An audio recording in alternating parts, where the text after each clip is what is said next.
Hello bookworms! Today I'm going to be doing my November TBR plus my Tomeopolis TBR. I feel like I didn't have the best reading month in October, and I also do feel like I've had some interesting impulses with my reading tastes lately. I think I'm going to make a separate video about that.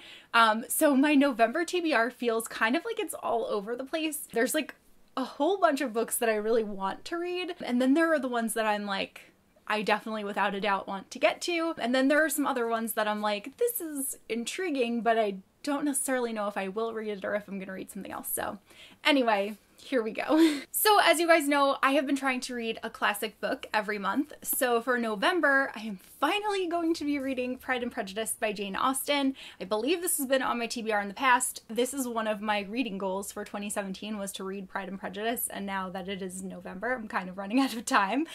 So I really got to do that, and this is going to be the month where I do so. I'm really excited to read it. I've heard nothing but good things about it from a lot of my best friends who can't believe that I've never read it yet. So I am going to rectify that situation, and I just cannot wait to read this one. Next up, I am going to be reading Language of Thorns by Leigh Bardugo. This is a really short book. It's all fairy tales within the Grisha universe, and it sounds like it's gonna be really good. I love fantasy, I love fairy tales, and I love Leigh Bardugo's writing, so I feel like I can't really go wrong with this one. This book is just so gorgeous too.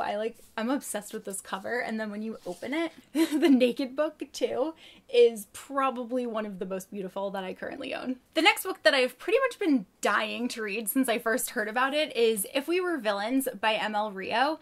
I heard about this one from Allie from Hardback Hoarder, and she made it sound really enticing. Just reading the synopsis, it sounds like something that I would just be so into. So our main character has been in jail for 10 years, and on the day that he gets out, the police officer that put him there is waiting for him at the door because he wants to find out the truth of what actually happened all those years ago. So I'm guessing that we're gonna flashback and then find out the story. So it follows a group of students who are in theater, and I believe they're doing Shakespearean plays, and it says that each of them follows a trope in real life and acts as one within the play that they're putting on. There are rivalries that kind of form between them, and then upon opening night there is an act of violence that changes all of their lives, and all of them need to convince the police that they're actually innocent of whatever happened. The synopsis says that it explores the magical and dangerous boundary between art and life, which just sounds so good to me. So it was actually published by Flatiron Books,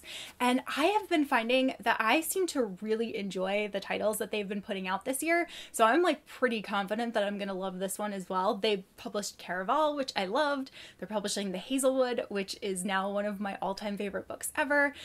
Girls Made of Snow and Glass sounds amazing, which I haven't read yet, but I still need to.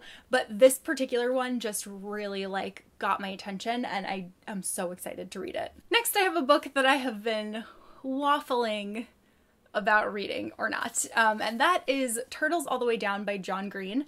I just don't know. Initially, I felt I wasn't really interested in reading it, but since it has been published, I've heard so many great, rave reviews from a lot of reviewers that I trust, so that has kind of gotten me re-interested in it. I still am, hesitant about it because I just don't know if it's what I'm feeling at the moment, but it is a short book, so I do feel I can read it pretty quickly. I want to read it while everyone else is reading it. I feel it's one of those books that if I don't read it at the time where everyone else is reading it, I'm probably not ever going to get to it because I'm already maybe not so interested in it. I'm honestly not even too sure what the synopsis is. I just know that John Green wrote a lot about his own personal experience with OCD in this book, so it is a very accurate and own voice's portrayal of that, and that is really the one thing that has kind of made me interested in it. We shall see if I read it and how I feel about it. And then lastly, for the Tomeopolis readathon, which is taking place the last 2 weeks of November, I'll write the exact dates down below, and I'll leave a link to Sam's introduction video. So Tomeopolis is a readathon where you focus on reading large books or tomes, so books that are over 500 pages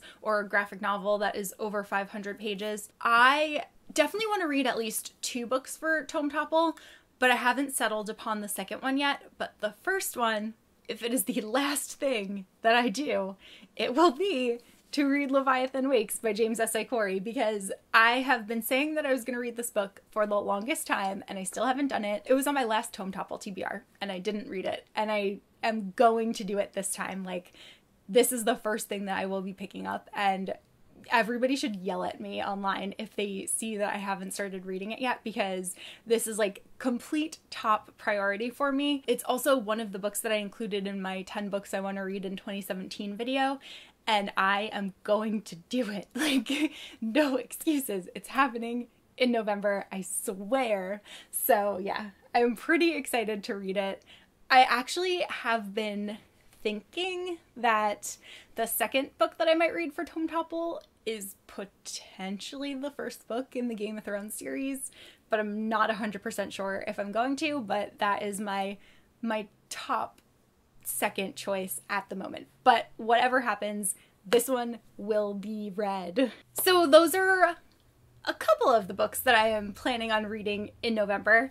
We shall see how things change throughout the month and what else I decide to pick up. But let me know if you're participating in Tomeopolis. Let me know some of the books that you're planning on reading in November, and let me know if you read any of the books that I just told you about. That's all that I have for this video, and I will see you soon in a new one. Bye!